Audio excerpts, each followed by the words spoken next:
2025 లేదా 26లో డిగ్రీ లేదా బీటెక్ చదివారా? సాఫ్ట్వేర్ జాబ్ కోసం ఎదురు చూస్తున్నారా? అయితే కోడ్ జ్ఞాన్ 100 డేస్ కోర్సులో చేరండి, జాబ్ సాధించండి. నమస్తే ఉమా గారు. నమస్తే అమ్మా. రవి ట్రాన్సిట్ ని బట్టి కనుక మనం చూస్తే ద్వాదశ రాశుల వరకు అసలు ఏ విధంగా ఉండబోతుంది అంటారు? రవి మారినప్పుడు జరిగే పరిణామాలు ఏంటి? ఒక్కొక్క రాశి వారికి ప్రభావం ఏ విధంగా ఉండే అవకాశం ఉంటుంది ఉమా గారు? తప్పనిసరిగా అమ్మా, రవిగ్రహ సంచారం అనేటువంటిది ప్రతి మాసము ప్రతి నెల జరుగుతూ ఉంటుందండి. నెలకొకసారి మారేటువంటి ఈ రవి ఎప్పుడు మారినా సరే 4 రాశుల వాళ్ళకి రాజయోగాన్ని ప్రసాదిస్తారు.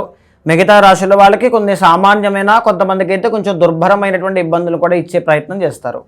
రవి అనేటువంటి ఆయన ఎప్పుడు కూడా రాజకీయాలకి, కాన్ఫిడెన్స్కి, ఆరోగ్యానికి, తేజస్సుకి, అన్నిటికీ కూడా వీటితో పాటుగా మనం తీసుకుంటే కనుక ఎడ్యుకేషన్ ఆస్పెక్ట్లో కానీ, లీడర్షిప్ క్వాలిటీస్ కానీ అన్నిట్లోనూ కూడా పనులు విజయవంతంగా పూర్తవ్వాలి అనుకున్నా, ఒక ఫార్మా ఫీల్డ్, ఒక జ్యువెలరీ, గోల్డ్ ప్రైసెస్ హైక్ అవ్వడం, తగ్గడం ఇలాంటివన్నీ జరుగుతున్నాయి అనుకున్నా, రాజకీయ పరంగా ఇబ్బందులను తలెత్తుతున్నాయన్నా రవి వీక్ అవ్వడమే కారణం అవుతూ ఉంటారండి.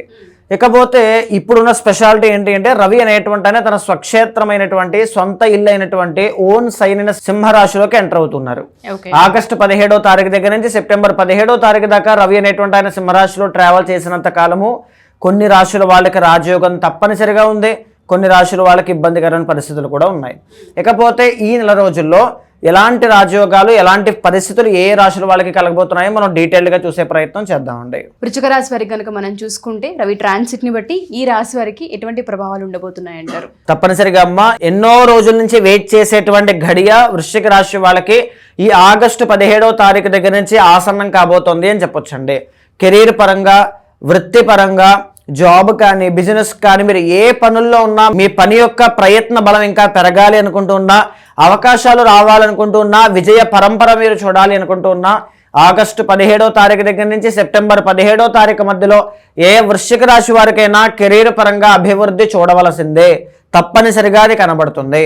ద్వితీయ పంచమాధిపతి గురువు అనేటువంటి ఆయన ఉచ్చ స్థితిలో ఉన్నటువంటి తరుణంలో, 5వ స్థానంలో శని ఉన్నటువంటి తరుణంలో, 10వ స్థానంలో కేతువు ఆల్రెడీ యోగదాయకంగా ఉన్నటువంటి పరిస్థితుల్లో ఇప్పుడు ఈ యొక్క ఆగస్టు 17వ తారీఖున స్వక్షేత్రంలోకి రవి అనేటువంటి ఆయన చాలా బలంగా రాబోతూ ఉన్నారు.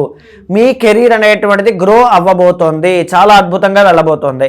కాకపోతే షష్టాధిపతి అయినటువంటి కుజుడు ప్రస్తుతం మీకు 8వ స్థానంలో సంచారం చేస్తున్నారు. ఇది మాత్రమే ఉద్యోగస్తులకి ఆటంకాలు కలగజేస్తుంది. షష్టాధిపతి అంటే ఎవరు అంటే ఉద్యోగానికి కారణమైనటువంటి ప్లానెట్ అండి. శత్రు, రోగ, రుణ స్థానాలకు అధిపతి అయినటువంటి కుజుడు మాత్రమే మీకు అనుకూలంగా లేరు. కానీ రవి మాత్రం ఎక్కడో ఒక పెద్దగా అవకాశాన్ని ఇవ్వబోతూ ఉన్నారు. మీ ప్రయత్న బలాన్ని పెంచబోతూ ఉన్నారు. కాన్ఫిడెన్స్ లెవెల్స్ అన్నీ కూడా చాలా బాగుంటాయి. మంచి ఆరోగ్యము, పనులు సాఫీగా పూర్తవుతాయి. రాజకీయ పరంగా అభివృద్ధి కనబడుతుంది. గోల్డ్ వ్యాపారం చేసే వాళ్ళకి అభివృద్ధి కనబడుతుంది. ఫార్మాలో పనిచేసేటువంటి వాళ్ళకి మంచి అభివృద్ధి కనబడుతుంది అని చెప్పొచ్చు.